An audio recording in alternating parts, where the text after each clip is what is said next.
মাদানি হুজুরের বিয়া করতে মন চাইছে, বেটা বিয়া করছে, হে বিয়া লয়া সারা বাংলাদেশ তোলপাড় হয়ে যেতেছে। মাদানি হুজুর বিয়ে করছে, তার একটা বউ আছে, এবং কি বিগত 3 দিন আগে, মাত্র 3 দিন আগে সেই বউর ঘরে একটা সন্তানও হয়েছে, কন্যা সন্তান।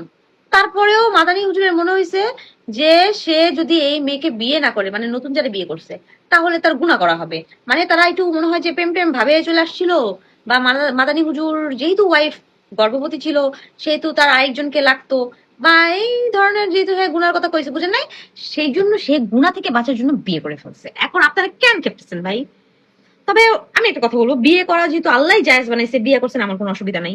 আপনি প্রথম বোর পারমিশন না নিয়ে বিয়ে করছেন, এটা একটা পয়েন্ট, এটা মোটেও আপনার উচিত হয়নি, কারণ আল্লাহ বলছেন যে প্রথম বউর পারমিশন নিতে হবে, না নিয়ে আপনি বিয়ে করতে পারবেন না। যদি পারমিশন নিতেন তাহলে তো বউ রাগ করতো না, বউ নাকি রাগও করে রয়েছে, সেটাও নিউজ দিচ্ছে। আপনার এটা মোটেও উচিত হয়নি। বেটির মাত্র 3 দিন আগে বাচ্চা হয়েছে, আপনি আজকে কেমন বিয়ে করেন? যাই হোক, এটা হলো একটু অভিমানের কথা। আর ধর্মের কথা হলো, বিয়ে করার অধিকার আল্লাহ জন দিছে, বিয়ে করছেন ভালো হয়েছে, হ্যাঁ বিয়ে করছে, আপনারা এত কষ্ট পেতেছেন কে? হ্যাঁ, হুজুর দেখে এত নাচানাচি কামড়া কামড়ি, আরে বেটা হুজুর ছাড়া কত বেটা, বা এরকম ভাইরাল মানুষ ছাড়া কত বেটা বিয়া কইরা বোরে ছাইরা ছুইরা পোলাপান শুদ্ধা ফেলাইয়া যেতেছে, হেরি চোখে পড়ে না? বেটা বিয়া করছে, বিয়া করতে মন চাইছে, খাওয়ানোর ক্ষমতা আছে, করুক না। নাচানাচি করার তো কিছু নেই, আছে? আছে কোন? আপনি খাওয়াবেন, আমি খাওয়াবো আর বউরে? আমরা কেউই খাওয়াবো না। এই বেটার খাওয়ানোর ক্ষমতা আছে দেখে বেটা বিয়ে করছে, তাহলে এত পেঁচানোর কি আছে? হুম, এত পেঁচানোর কিছু নাই। এরকম বহুত বেটা আছে বাংলাদেশের, অহরহ বিয়ে করে। বেটা তো একটা বিয়ে করছে, মানে 2টা বিয়ে করছে, একটা করার পর আরেকটা করছে। এমন বেটা আছে 10টা 15টা 50টাও বিয়ে করে, এই নিউজ আমরা শুনি। ফলাও করে ফলন হয় যে এই লোক এক এক জেলায় এরকম 36টা বিয়ে করছে, 52টা বিয়ে করছে, এক এক করে একটা করে বাচ্চাও আছে। তো বেড়া আল্লাহ যায় ক্ষমতা দিছে, জায়েজ বানাই দিছে, বেড়া তো বিয়ে করবই। কিন্তু কি আমার একটা জিনিসই খারাপ লাগছে, যে সে বোর্ড পারমিশন নিয়ে বিয়েটা করে নাই। কারণ ধর্মীয় আইনে বলেন, বাংলাদেশের আইনে বলেন, প্রথম বোর পারমিশন নিয়ে বিয়ে করতে হয়, এটা নাকি আইনে আছে। সে আইন বহির্ভূত কাজ করছে, সেক্ষেত্রে যদি তার ওয়াইফ কোনো লিগেলি মানে ব্যবস্থায় যায়, সে অবশ্যই আইনের আওতায় আসবে। আর যদি না যায়, সেটা তাদের ব্যাপার। হ্যাঁ, বিয়ে করছে গেলি, বিয়ে করছে গেলি, বেড়া বিয়ে করতে যাবে না? বেড়ার তো বউ প্রেগনেন্ট, বেড়ার বউর বাচ্চা হয়েছে, সে বেড়ার বিয়ে করতে বলছে, বিয়ে করছে, এই নিয়ে তো কামড়াকামড়ি করার কি আছে? বিয়ে করুক, আপনার কি? আপনার মনে আপনিও করেন, আপনি যদি খাওয়ানোর ক্ষমতা থাকে আপনিও করেন, একটা না 5টা করেন, অবশ্য 4টা পর্যন্ত জায়েজ আছে, বুঝছেন? ভুলা যায় না, এটা মনে করে করেন।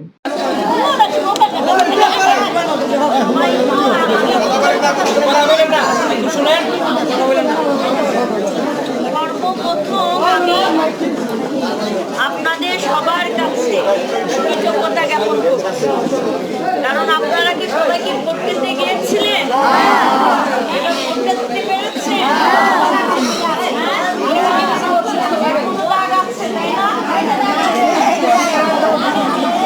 আপনাদের এই ওয়ার্ডে বিএনপি বিপুল ভোটে, তাই না? এবং আপনাদের সকলের সহযোগিতায় আমাদের ধানের শেষের প্রার্থী, আপনাদের সকলের দাদা ঈশ্বরচন্দ্র রায়কে এর জন্য আমি আপনাদের সবার কাছে কৃতজ্ঞতা জ্ঞাপন করছি। এবং একই সাথে আপনাদের সবার আশীর্বাদ, আপনাদের সবার ভালোবাসা কিংবা আপনাদের সকলের সহযোগিতা নিয়ে আমি নিপুণ রায় চৌধুরী আমাকে মাননীয় প্রধানমন্ত্রী এবং বিএনপি নীতি নির্ধারণী ফোরাম সম্মানিত নেতৃবৃন্দ আমাকে সংরক্ষিত নারী আসনে এমপি হিসেবে মনোনীত এবং নির্বাচিত। এই অর্জন আপনাদের কারণে, আর সেই সাথে আমাদের বিএনপি নেতাকর্মী, তাই না? আমরা কয়েকটা অঙ্গীকার করেছিলাম আপনাদের জন্য, যে আমরা অর্ধেক জনসংখ্যার নারীদেরকে পিছিয়ে রেখে আমরা কখনো এগোতে পারবো না। আমরা এই কথাটা বলেছিলাম না? তাই আমরা বলেছি যে আমরা প্রতিটি পরিবারে জ্যেষ্ঠ নারী সদস্য নামে আমরা ফ্যামিলি কার্ড, তাই না? দায়িত্ব পাওয়ার পর মাননীয় প্রধানমন্ত্রী আপনারা দেখেছেন যে ফ্যামিলি কার্ড 21 দিনের মাথায় তিনি উদ্বোধন করেছে, দেখেছেন না? টিভিতে দেখছি, সারা বাংলাদেশে 14টা উপজেলায় একটা ইউনিয়নে একটা ওয়ার্ডে টয়লেটিং করে চলছে, তাই না? তো আগামী মাস থেকে আমাদের এই কেরানীগঞ্জে এই একটা ওয়ার্ড তেঘুরিয়া ইউনিয়নের 8 নম্বর ওয়ার্ড আপনারা ফ্যামিলি কার্ডে বিকল্প করতে যাচ্ছেন।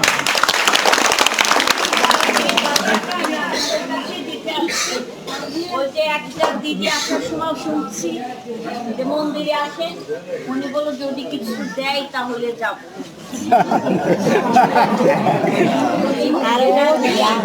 চাইতে হয়, এটা উনি যে বলছে না কথাটা, এটা যৌক্তিকতা আছে। আপনি যদি না চান, আমি কি করে বুঝবো এটা আপনার দরকার? আপনাকে চেতে হবে, তাই না? আমাদেরকে আওয়াজ তুলতে হবে। হ্যাঁ, আমাদেরকে আওয়াজ তুলতে হবে। আমরা অনেক সময় কি হয়, নারীরা কিন্তু লজ্জা করে, ভয়ে, কিংবা আপনার এক ধরনের ঘর কোনো হয়ে সব অন্যায়কে আমরা মেনে নিই, তাই না? যদি আপনি অন্যায়কে মেনে নেন, প্রশ্রয় দেন, এই অন্যায় দিনকে দিন আমাদের ভাগ্যে পরিণত বিরোধীতে পরিণত সেই জায়গায় আমি ওনাকে অ্যাপ্রিসিয়েট করি। রাজনীতিতে রাজনীতিবিদদের কথাই না, তার কর্ম, তার সততা, তার আদর্শ, দেশপ্রেম, এইগুলো তো মানুষকে ধারণ করে, তাই না? এগুলো তো মানুষকে মনে রাখতে হবে। তো আপনারা এর আগেও তো অনেক জনপ্রতিনিধি দেখেছেন যারা নির্বাচিত হয়নি, এরকম আপনাদের পাশে আসে নাই। আপনারা জানেন না যে সরকারের আপনার ট্যাক্সের টাকা দিয়ে রাষ্ট্র পরিচালিত হয়, আপনার ট্যাক্সের টাকা দিয়ে এই বাংলাদেশের প্রত্যেকটি জায়গায় রাস্তাঘাট, অবকাঠামো সব উন্নয়ন হয়, তাই না? অথচ আপনারাই বঞ্চিত হচ্ছে। আপনারা জানেন না যে এই উপজেলায় কিংবা এই আসনে সরকারি বরাদ্দ কি কি আছে, কি কি সুযোগ সুবিধা আছে, কি কি সামাজিক সুরক্ষার সুবিধা আছে, এটা আমরা অনেকে জানি না, কিংবা জানার চেষ্টা করি না।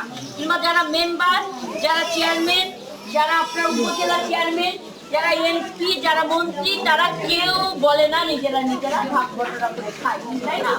কিন্তু এখনের বাংলাদেশে সেটা হবে না। এই জন্য আমাদের মাননীয় প্রধানমন্ত্রী জনাব তারেক রহমান তিনি বলেছেন, আমরা দুর্নীতি লাগাম টেনে ধরে মানুষের জোর করে আমরা সেবা করি। আমরা সবাই আপনাদের সেবক হয়ে আমরা কাজ করব। আপনি দেখেন এবার আপনারা কি খেলা দেখাইছেন, ভাবেন আপনারা একজনের নির্বাচিত এমপি বানাইছেন, আবার আর একজনে আপনারা সংরক্ষিত নারী আসনে নিয়ে আসছে। কেরানীগঞ্জে বিরল না?